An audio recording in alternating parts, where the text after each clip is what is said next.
Are we witnessing a shift in Taiwan-U.S. ties following the Ukraine war, China's attempts to create a new normal in the Taiwan Strait, and increasing PRC threats to unify with Taiwan?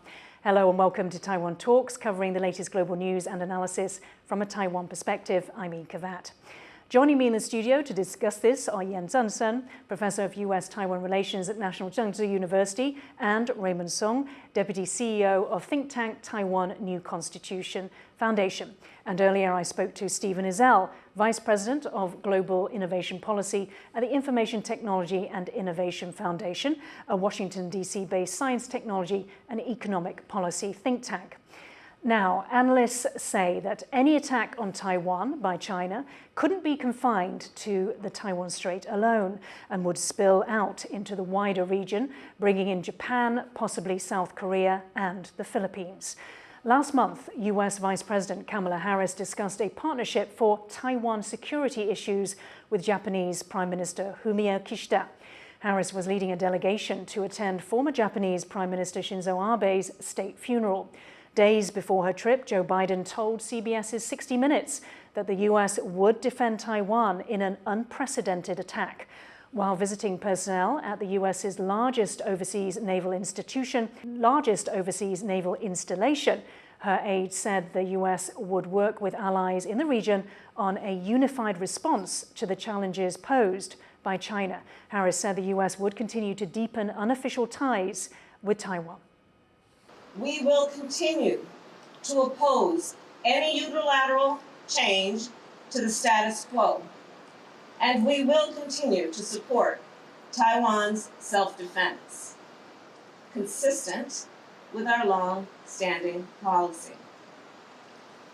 Taiwan is a vibrant democracy that contributes to the global good from technology to health and beyond, and the United States will continue to deepen our unofficial ties. Raymond Sung, if I could ask you first. Kamala Harris's trip was about shoring up alliances to manage the threat from China. What does a partnership with Japan on Taiwan security issues mean? It means several things on several levels. Firstly, what is noteworthy is in Kamala Harris' statement that she put it in very firm terms and strong terms, saying that China is breaking the key elements of rule-based international order. And her visit is to U.S. naval bases in Japan, Yokosuka. And the terms was very firm, and the position is also very firm. Of course, the bare backbone of the U.S. strategy in this region is the U.S.-Japan alliance, and it's getting more and more clear that if any attack on Taiwan is happening, that the U.S. forces in Japan and Japan itself will be involved due to several reasons. First is the geographical vicinity of the southern islands of Japan to Taiwan in the area about 60 kilometers within that range. And so the Japanese territory will definitely be involved. And the U.S. military bases in either Okinawa or in Japan Islands will get involved. So, which means that any situation contingencies happening in Taiwan areas will be a matter for security concern, even for the survival threats for Japan.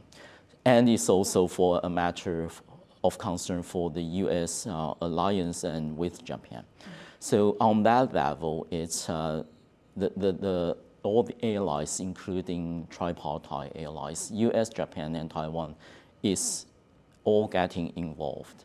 And also the policy basis for the deepening ties with this alliance is based on several principles. First is a firm opposition to any unilateral change of status quo by force. The second is the respect for Taiwan democracy, which means that the future of Taiwan could be only decided by Taiwanese people, uncoerced, and by Taiwanese people alone. So on that basis, the U.S. is putting its forces in Japan, and Japan is putting its resources in supporting U.S. to strengthening this alliance. Yin Khvat, can I ask you, so if Japanese troops are drawn into this conflict. How practically would we see that?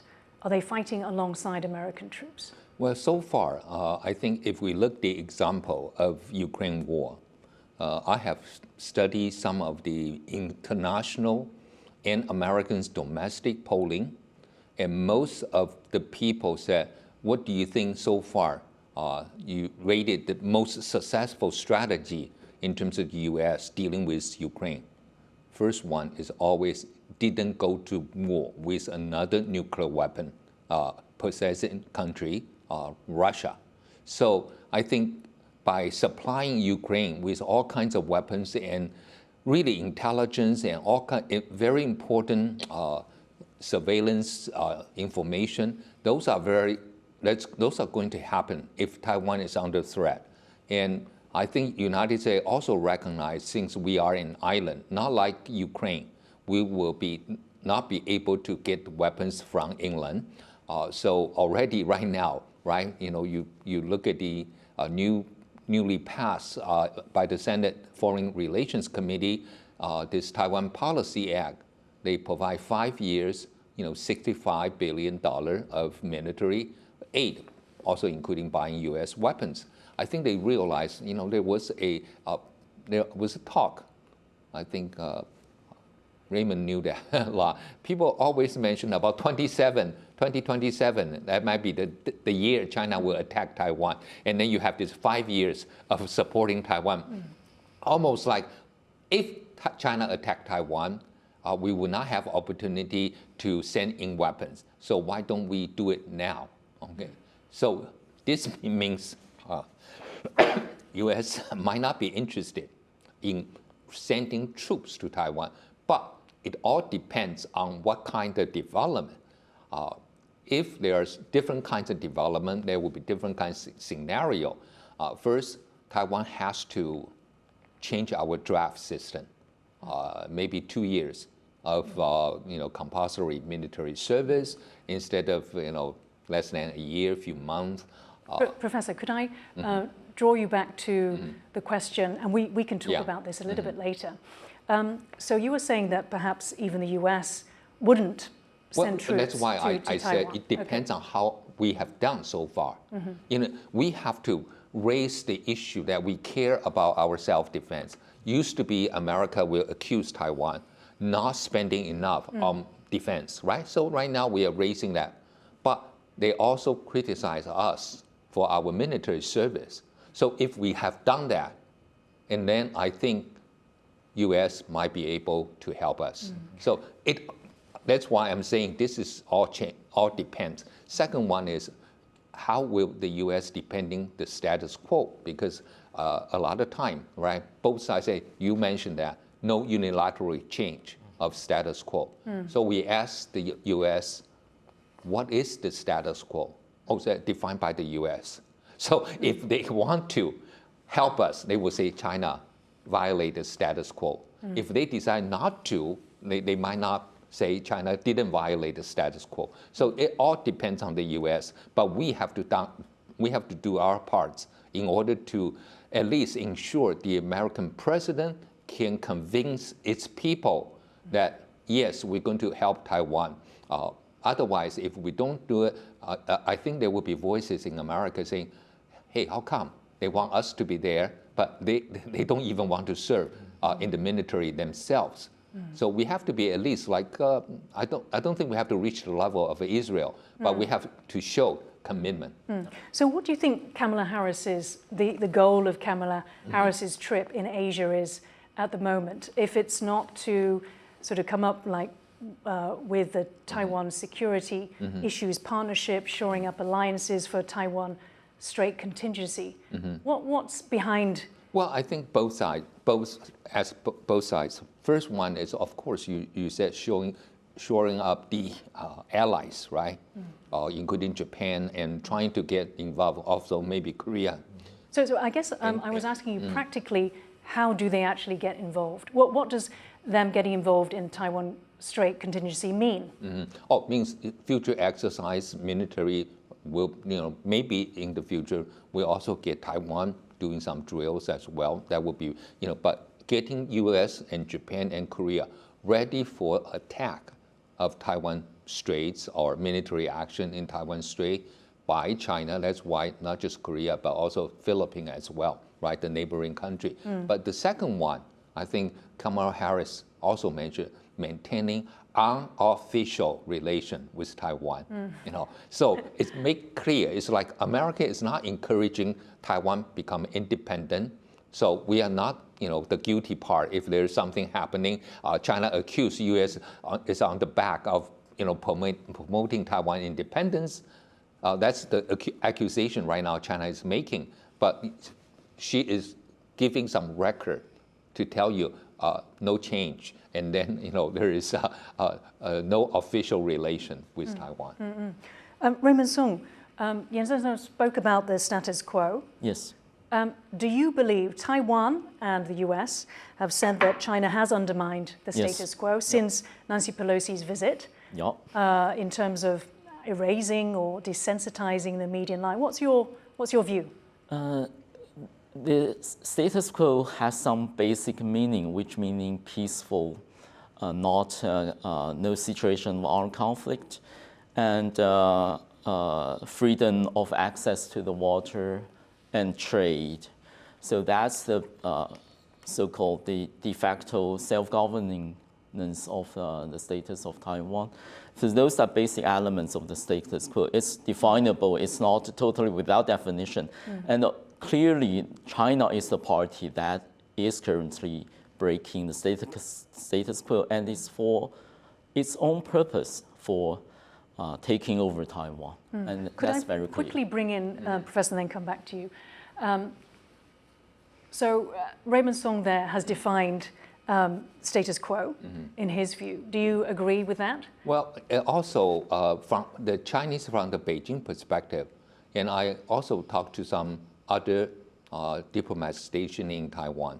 They said, if Pelosi didn't make a fuss about this, you know, just come visit, even just like, let's say, you know, 20-some years ago when Newt Gingrich came to Taiwan, stop and, you know, for a while and then leave.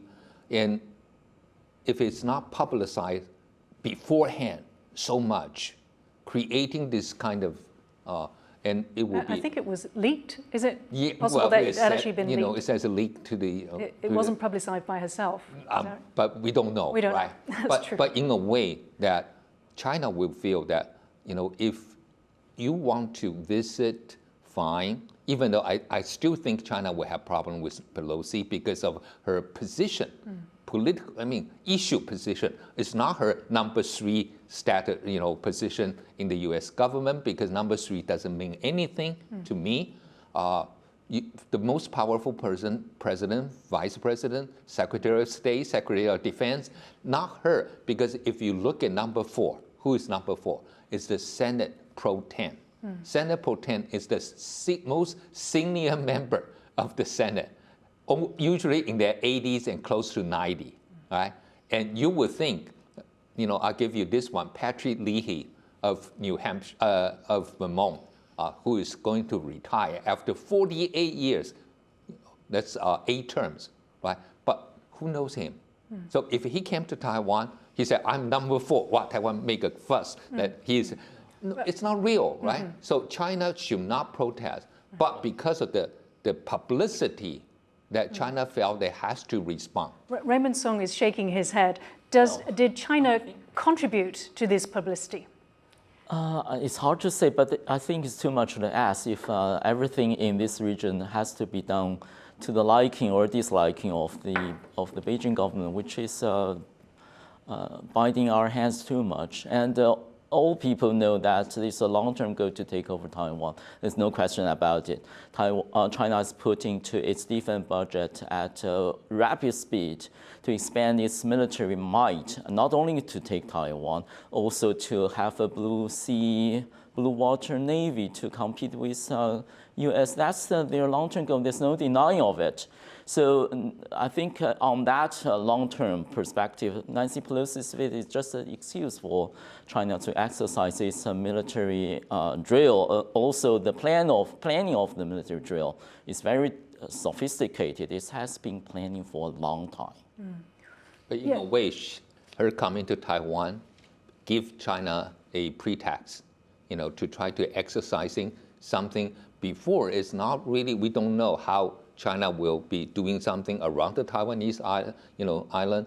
But now, China is really like a rehearsal, almost like a dress rehearsal. It's not just a traditional rehearsal. It's a dress rehearsal, means this is what we might be doing now. Yin Sung, can I ask you, so what are the implications of the PRC sort of desensitizing the median line in the Taiwan Strait? What are the implications of them doing that, flying their planes over incessantly? Well, because that line originally was designed by the U.S., right, back in, I think, 1950s or 60s, I don't remember the exact time. But this is never being recognized, but it's just people acquiesce that there might be some line. So when our relation remain okay, this will be respected. But now, since it is not an international legal line. Is a de facto line, though? Yeah, because it has been kept by the PRC, both sides. Yeah, for a while, right? But it is not international, legal one. So that's why China can easily do that. In the past, it might be just coming in and then, being driven out or being warned that you have crossed the median line. But this time, they just came in, like going vertically and then go out. It's not like horizontally coming in and turn. So it's a little bit different than before. Raymond Sung, so is one effect of what people have called trying to erase the median line, desensitize it, is one effect to make Taiwan unprepared if there would be an attack? I think there is a real security concern, especially in the aerial area across Taiwan Strait. The median line served its original purpose pretty well for the last 50 years. And it should serve as an alert line or a warning line if that's actually the Davis line, the purpose of the Davis line, the original prototype of that line as established by the Air Force of America for the purpose of defending Taiwan. And it says that if a fighter jet cross the median line and it has hostile intent, that it's authorized that the U.S. Air Force can shut down that plane. And that's the early warning line. And since that the Chinese side said it's already been erased, I think we should rebuild that, but only in the key areas which is sensitive to Taiwanese security, to build an early warning line, to build a rule across this region, to say that it's for guaranteeing the peace, for building the trust. If a certain fighter is crossing that line, it should constitute an imminent armed attack, and the the military of Taiwan is empowered under international law to shoot it down to protect itself. But here, this is what I think, in Beijing's mind, even if they have crossed the line so many times, right? Two things: there was no military conflict. We didn't have shooting down them. Second one, I think Beijing will continue to do probably even more, is like Taiwanese people don't care. There's no strong reaction, like people worry, because we are so relaxed, like everyone else in the world worry about Taiwan, and we are sitting here having our bubble tea, no problem, and then you are forcing the hands of China to take an even stronger position to see at least some kind of reaction. But maybe this is good that we didn't escalate. Yeah, yeah. So they will escalate it into a conflict. Yeah, because we are so too relaxing, right? So they would do that. I'll just add one sentence. I think Professor Yan posed a very, very good lesson that all those actions, deepening the allies, building up the ties, and strengthening the rhetorics, serve only one purpose: to deter China. And all those toughening of positions is to prevent war. So the question is that how much should we go? How far should we go? And what is necessary? I think all is only to prevent war. It's not to provoke war, which is very important.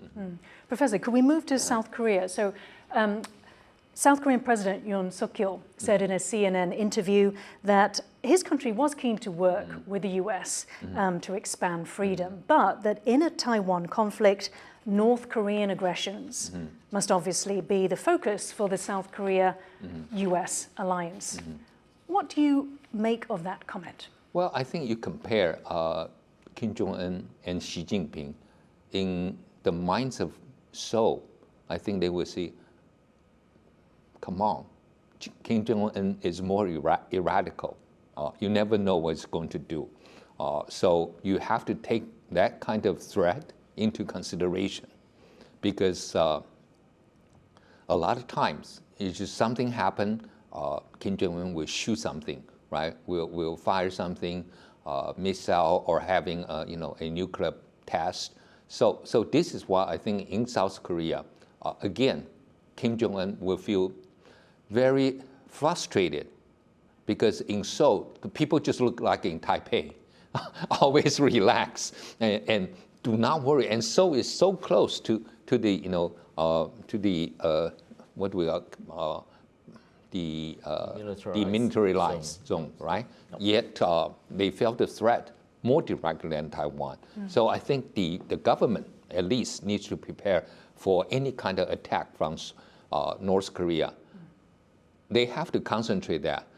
They cannot promise saying, oh, we're going to help Taiwan, but sorry, a few hours when you announce that North Korea did something, you say, I'm sorry, I cannot help, even though I committed myself, but there is a greater threat here. So that's why I think President Yoon talk about this one. Raymond Sung, do you think North Korea would support China in that way to distract US forces? I think so. I think so. That's also the view shared by many, many analysts in this area or in this era. I think what is very clear is that anything happens to Taiwan will be involving something changed in North Asia. And Korea's security will be involved, either by some actions taken by North Korea or by Russia. And there are a tacit alliance between the three parties, China, Russia, and North Korea. And so what the president of South Korea made it very, very clear. So South Korea made it clear that it's for its own security that they should be paying close attention to what happened in Taiwan Strait. And on that basis, it tied up its alliance with the U.S. and also the largest army for the U.S. in Asia is in Korea. So which is also very important for the whole situation in this region. But I also want to point out that South Korea has been for a long time the biggest Chinese importing country, goods, the trade. So South Korea President Yoon might use this as an excuse. Doesn't want to hurt its trade relation with China by saying, oh, we have another threat from North Korea. So yes, we would like, probably, because of the security obligation, we might have to do it. But we have to take it into this consideration. I think the trade relation is also another consideration. Yes, absolutely, and that's their reluctance to get involved over Taiwan. So very final question in this section. Let's move to the Philippines, because after Nancy Pelosi's visits, the military exercises by China had the missiles flying over, not only just into Japan's exclusive economic zones, Raymond Sung, but also into the Philippines. Yes. Now, the Nikkei is reporting that Philippines would let the US use its military bases in the event of a conflict in the Taiwan Strait, as long as it is important to the nation's own security. So rather like South Korea. Yes. How significant is this news? Oh, it's very significant, and also a new realization under the Marcos administration of the Philippines.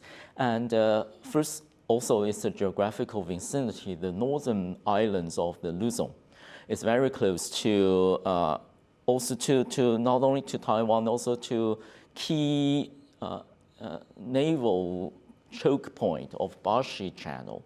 And in history, at the end of the Second World War, those islands being taken, and because to choke up the naval route, and also for the military purpose of, for example, to either to come to Taiwan's aid from the basis of U.S. Army in the Philippines or to supplying Taiwan, it takes some activities in that area. And those choke points are very important. So that's the background that the Philippines think it will be involved as well.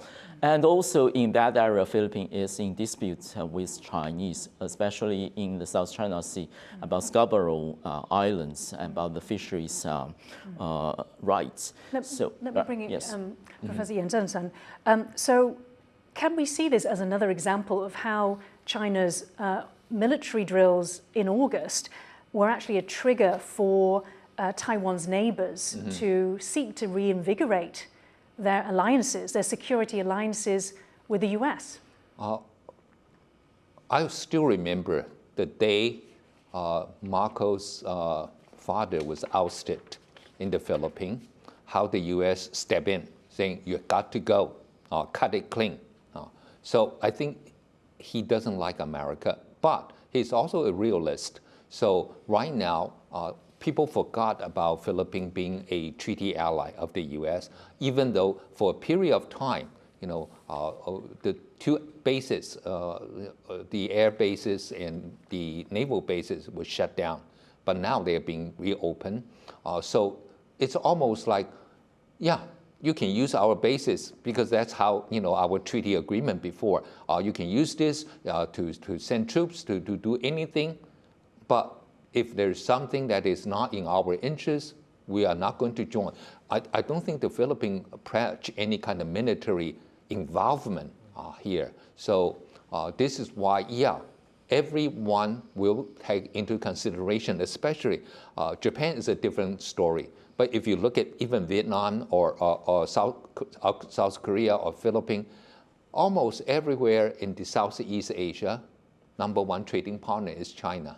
So they got to take that into consideration as well. Okay. And always remember this, your friend America is across the Pacific Ocean.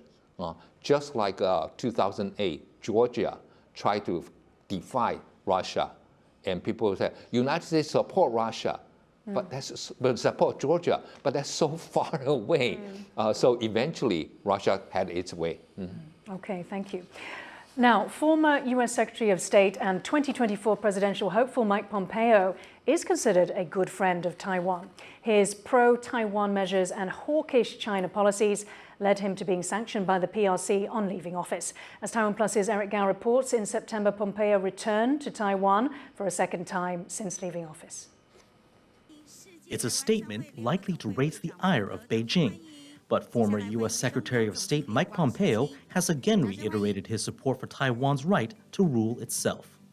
Taiwan does not need to declare its independence because it is already an independent nation. Pompeo was speaking at the inaugural Global Taiwan Business Forum in the southern city of Kaohsiung. He called for closer ties with Taipei as Washington seeks to stem China's influence. If we want a free 21st century, and not the Chinese century, the century which Xi Jinping dreams of, the old paradigm of blind engagement must end. Engagement with China simply will not get that done. America must choose instead to engage with China realistically and on our terms, the terms of freedom. This includes deeper and far more enthusiastic relationship with Taiwan. The U.S. politician was sanctioned by China in January 2021 when he left office at the end of the Trump presidency. His visit to the southern port city was welcomed by Taiwan Vice President William Lai.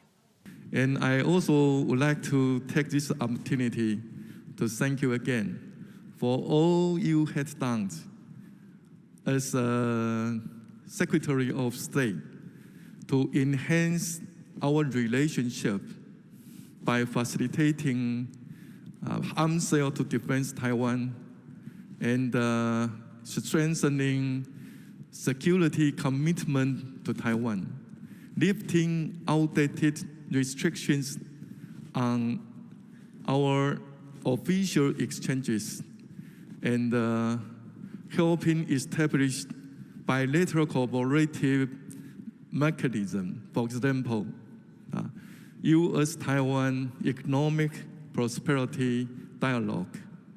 Pompeo arrived in Taiwan on Monday night. It's his second visit this year. In his previous trip in March, he called on the United States to recognize Taiwan as a free and sovereign country. He was also honored by Taiwan President Tsai Ing-wen. During this multi-day trip, he will address the World Taiwanese Chambers of Commerce, as well as visit several high-tech companies in southern Taiwan. Andy Xue and Eric Gao for Taiwan Plus. That was Taiwan Plus's Eric Gao on former U.S. Secretary of State Mike Pompeo's speech at the Global Taiwan Business Forum in Kaohsiung in September. Raymond Sung, Pompeo says the Biden administration is making strategic ambiguity even more ambiguous. And for our viewers, I should say that the U.S. policy is not to say yes or no when it comes to whether they would defend Taiwan. Yes. And this is what's called strategic ambiguity. Yes. So Joe Biden on the CBS, 60 Minutes, has said that yes, the U.S. would defend Taiwan in an unprecedented attack, and then the White House walked back those comments and said that U.S. policy had not changed. My question to you is, what's your view? Are there disadvantages to greater ambiguity? Well, it has several levels, depending on which, to what aspect are those questions referring to. I think for the U.S. policy to support Taiwan and protect its people from coercion and attack, the U.S. has been always faithfully observing its commitment to Taiwan. And U.S. presence of the military is there. But as to the question whether the U.S. forces will come to Taiwan's aid, which is more ambiguous. But I think that in that aspect, it's never been clearer after the fourth time that President Biden made straightforward answer to those very specific questions, which means that the U.S. forces will come to Taiwan's aid to defend Taiwan. And in this situation, Taiwan is different from Ukraine, which I think is never been clearer. So I think we have to take into account that Mike Pompeo and Joe Biden are belonging to different parties in domestic U.S. politics. So you have to take that into account to put those his statement on this with a pinch of salt. Yin Khvat, do you think that this is strategic ambiguity getting more ambiguous, or is this strategic confusion? Well, because President Biden is aging, so a lot of time he has a slip of tongue. But this one, I don't think so. But still, after this, just the other day, right? He tried to find an already passed away Congresswoman from Indiana who just died in the accident in August, and he was still looking for him in trying to identify her contribution to a legislation, right? So people would say, wait a second, and then there is a picture of him grabbing the wrong, didn't grab his wife, but the governor of Michigan, grabbed Whitmer. So these people said Biden has an advantage now, because if he says something, people will say, oh, he didn't mean it. And why? Because sometimes he got confused. So that's one. Second one is why every time you have your White House staff or someone to come up and walk back what you just said. So for China, I think this is even more ambiguous. Like, we don't know whether U.S. government outside Biden, do they have changed position? Of course not. But the president is the most important person eventually making that decision. But we also know in the U.S., sometimes when the president is making a decision, other people felt that maybe not quite logical, quite, for the interest of the government, they would try to persuade him. Like we have found out right before Donald Trump stepping down, the chairman of the Joint Chief of Staff, Millett, talked to China, saying, "Don't believe our president." Maybe if something happened. So is greater ambiguity It's a greater actually ambiguity better? because you have a person who might, I think the Republican like to call him senile, but. So does this, since strategic ambiguity has kept peace for decades, does greater ambiguity, enhance that, or at least it doesn't make it worse? I think it just tried to make America's policy of really containing or let's say confronting China more ambiguous, because it doesn't want, even though there's a very strong anti-China sentiment in the U.S. and they worry about China's rise in not just economically but also militarily, also technologically. So they want to prepare for that, but they still don't want to say we're going to do something. So they make it more ambiguous by saying different things all the time. Raymond Sung, the last time Mike Pompeo visited in March, he said that the U.S. should immediately recognize Taiwan as a sovereign nation. This time he's pushed for deeper, more enthusiastic ties with Taiwan. For our international audience, let's talk about the U.S.'s One China policy. Okay, yes. And why the U.S. doesn't currently recognize Taiwan as a sovereign nation. Well, it's due to its historical root that the U.S. policy toward Taiwan has been always bound up with U.S. policy to China, which happened after the end of Chinese Civil War in 1949. Chiang Kai-shek's regime fled to Taiwan and claiming itself to be the continuation of the ROC and still representing the whole China. And that position was supported by the United States, especially after breakout of the Korean War.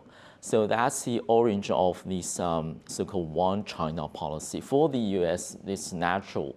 At any single moment of time, there's only one China. The question is which government represents China. So before the switch of diplomatic recognition at the 1st of January 1979, it was the Republic of China government in Taipei. But after that day, it's PRC government in Beijing. So, but the loosening, there is recently a loosening up that position. So in the U.S. policy circle now, it's seeing U.S. policy toward Taiwan and China a separate track, and which the link of those two policies to actually it's a de facto recognition of the fact that Taiwan has been here for more than 70 years and governing itself and growing up as a mature democracy now and as a very brilliant economic powerhouse and key supplier of the semiconductors. So we have to recognize that fact. So it's natural that the policy will change over time, honoring the real situation more and more. Yin-Sung, recently Ned Price said in a press conference that Taiwan's status is undetermined and the U.S. doesn't take a position on Taiwan's sovereignty. Was this significant? Well, of course, this might be something that U.S. has held for a long time, but it is a kind of position that U.S. will not openly pronounce it, and there will be acquiesced by China, knowing that you have this view, but we're not, since you don't pronounce it, we're not going to challenge you on this one. So that part is big. But every policy in the U.S. take time, maybe decades to change, right? People forgot about U.S.-China relations that started, people always thought, oh, it was Kissinger's visit in 1971, and then Nixon's visit and Shanghai Communique, and 8 years later, you have the, we call it the normalization. But people forgot since the late 50s, already US and China were meeting at Warsaw, Poland, to negotiate, to talk, right? Because you already have Great Britain recognizing China right away. And then some of the European countries, including the Scandinavian country, recognize China the earliest. France, 1964, so a little bit later. But it all depends. Policy takes time to formulate. So I don't see any major change right now. And especially establishing Taiwan with official relation with Taiwan, it's not like you can have it both ways. Right? So far, it is either or. Either you recognize Beijing or you either recognize Taipei. No one has successfully done dual recognition. So including, for example, France, the Gulf tried that. Even we have Mandela of South Africa gave us a year and then tried to find out some kind of compromise, couldn't do it. So right now, I don't think the U.S. can achieve that because U.S. cannot afford to break diplomatic tie with China. Raymond Sung. I think we need to view this statement of net price in context of other policy statement, which to me means three things. First thing is that the U.S. has no territorial claims with regard to Taiwan. And secondly, that U.S. position on Taiwan sovereignty is different from China's position, which already repeated several times that U.S. One China policy is different from the One China principle of China.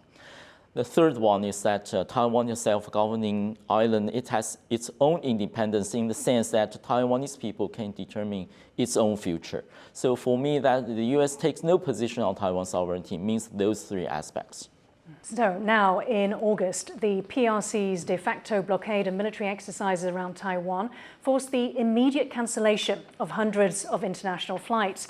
But although Taiwan's flight region is one of the busiest in the world, the nation has no direct way of communicating with ICAO, the UN's International Civil Aviation Organization, which holds responsibility for passenger flights across the world. As Taiwan Plus's Eric Gao reports, now the US Transportation Minister has spoken out for Taiwan's inclusion in ICAO.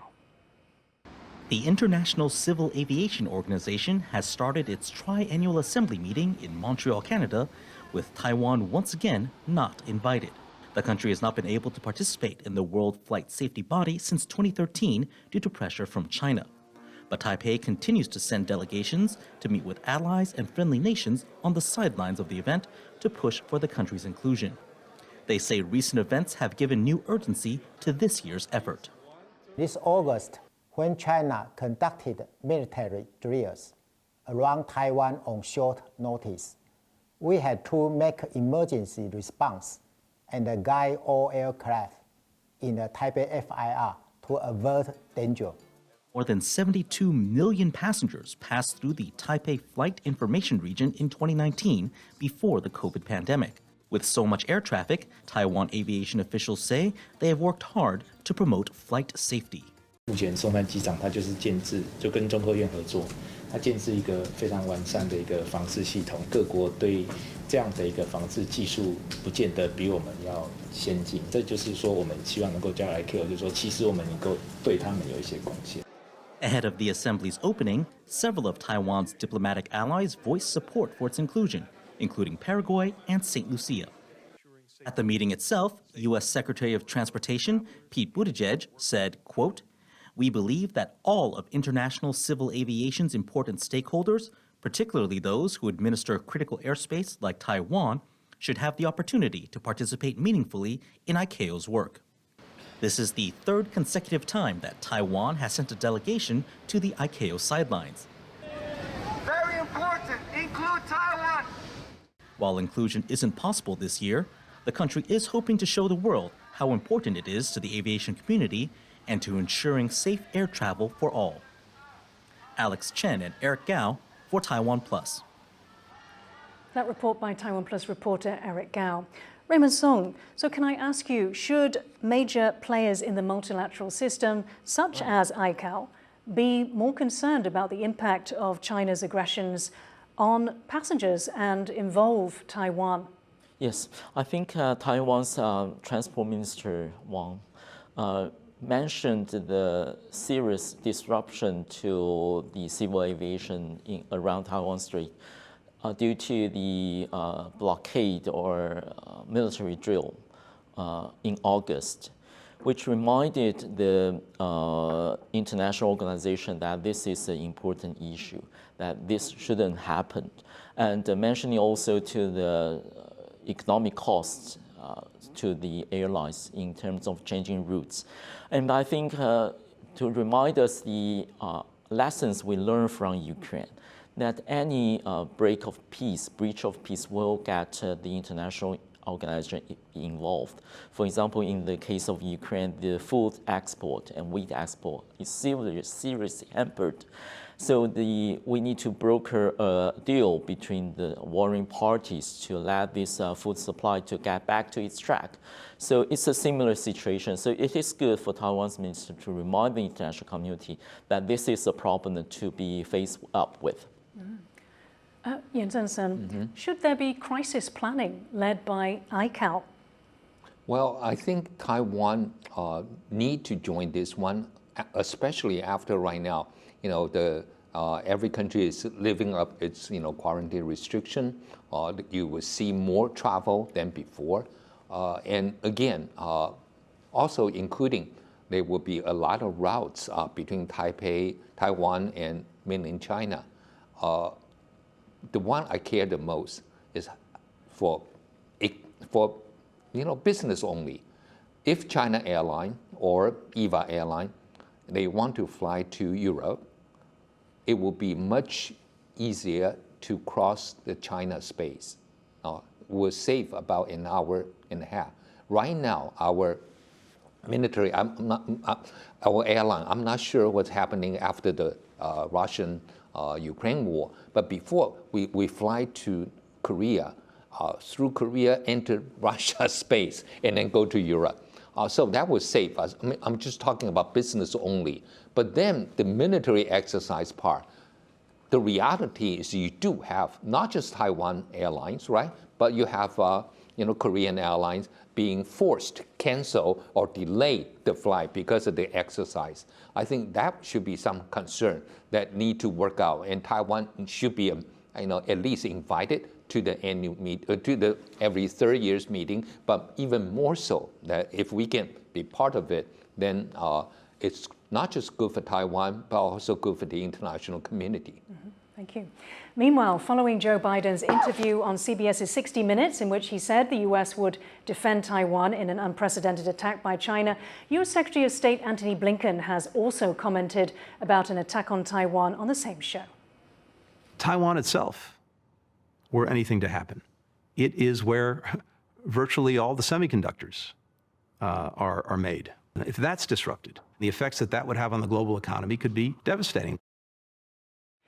So that was Antony Blinken talking about the cost to the global economy of an attack on Taiwan. Now, earlier I spoke to Stephen Ezell, Vice President of Global Innovation Policy at the Information Technology and Innovation Foundation, who told me such an attack would be highly dangerous and deleterious to the entire global economy. Ezell says a combination of Taiwan's inputs into the U.S. economy, that's components that go to making things like cars, planes, electrical equipment, is greater than the combined contributions of Indonesia, the Philippines, and Vietnam. Let's take a look.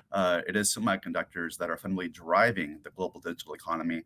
They're at the brains of all of our high-tech devices, from cars to airplanes. And when you see that the island of Taiwan produces not just 20% of the world's semiconductors, but 92% of the world's most sophisticated semiconductors, those operating at the sub-7 nanometer level, yes, should there be a disruption of chip supply from the island of Taiwan, that would be highly dangerous and deleterious to the entire global economy. You said before that Taiwan has an outsized contribution to America's security and economic interests. Can you summarize why that is? Considering the equation from a purely economic security perspective, we've already talked about how important the supply of Taiwanese semiconductors are to the U.S. and to the global economy. But it's not just that Taiwan supplies semiconductors. In fact, 86% of Taiwan's exports going to the United States, and the United States is Taiwan's second largest trading partner, but 86% of those exports are intermediate goods that fill into finished products in the US supply chain for things like automobiles, like airplanes, like electromachinery and capital equipment. So when we look at the combination of Taiwan's intermediate inputs into the US economy, they're greater than those of Indonesia, Philippines, and Vietnam combined. An attack on Taiwan, what impact would that have on the global supply chains? Can you paint a picture of what the global impact might be? Well, there's no question that it would be absolutely devastating. A consulting organization here in the United States called the Boston Consulting Group estimated that it would cost global electronic device manufacturers alone $500 billion. While if complete disruption were to become permanent, it could take a minimum of 3 years and $350 billion of investment to rebuild enough capacity across the rest of the world to replace the lost production from Taiwanese foundries. And that's just 1 year of potential disruption. And of course, it doesn't necessarily have to be an armed conflict. If China were to decide to blockade or to prevent exports from the island, that would have a similar effect. China has been trying to make the same sort of chips as Taiwan for years, but failed. Why is that the case? First is that innovating at the leading edge of semiconductor design is enormously expensive and requires enormous economies of scale. And the install base of human capital knowledge, of technical knowledge is not easy at all to replicate. That would be, I think, the most fundamental factor. Secondly, in our view, is that the way in which China has gone about trying to develop its semiconductor ecosystem, essentially what you have is a set of strategies that are closed loop. They are designed in such a way that they're not voluntarily incorporating talent and knowledge and intellectual property from the rest of the world. So then China has to go about those types of policies by either trying to steal intellectual property, by trying to acquire foreign competitors, or by trying to attract engineers to like the 1,000 Talents program. So the point is, if you're designing a system and you're trying to support an industry that is walled off from global best practice, global best of breed, then you're going to, by definition, be putting yourself at a disadvantage and making it harder to innovate in this sector, despite the fact that China is able to throw tens of billions of dollars and hundreds of thousands of engineers at them. So the failure to compete, in our view, is kind of a result of, frankly, the communist system. That was Stephen Ezell, Vice President Global Innovation Policy at the Information Technology and Innovation Foundation, talking to me earlier. Raymond Sung, so you can see there that an attack on Taiwan would not just mean impacts on the US economy, but also the global economy, not entirely to do with semiconductors. Is this one of the reasons why US's response to an attack on Taiwan is different to an attack on Ukraine? Yes, very much so. And the strategic interest of the United States with regard to Taiwan is several aspects to that. Beyond that, the key position occupied by Taiwan in terms of supplying the key product, semiconductor, to the whole world. And what are at stake is also the security of the US and its allies, such as Japan, because Taiwan occupies the key position in the first island chain, which is essential to the defense of US strategic thinking. And what are at stake are also the sustainability of a rule-based international order. If we let the unchecked change of unilateral status quo by force, then the international community will return to rule of jungle. What is at stake is even the credibility of U.S. commitment to its allies, not only in this region but globally. So that's why Taiwan is listed as the major ally for the United States, beyond its allies in the NATO countries, at the same level with Japan, Korea, Israel. Mr. Sung, could we pick up on what Raymond Sung just said about the first island chain for our international audience, Taiwan's strategic position? Yeah, of course, from way back when I was growing up in Taiwan, we heard about Taiwan being unsinkable aircraft carrier, right? Unsinkable is nice because, which means we have very strong strategic value, but at the same time, unsinkable means we cannot just put a motor at the end of Pingdong and then turn the engine and then leave this area. We're going to for safety, you mean? Yeah, for safety. But it's going to be here, right?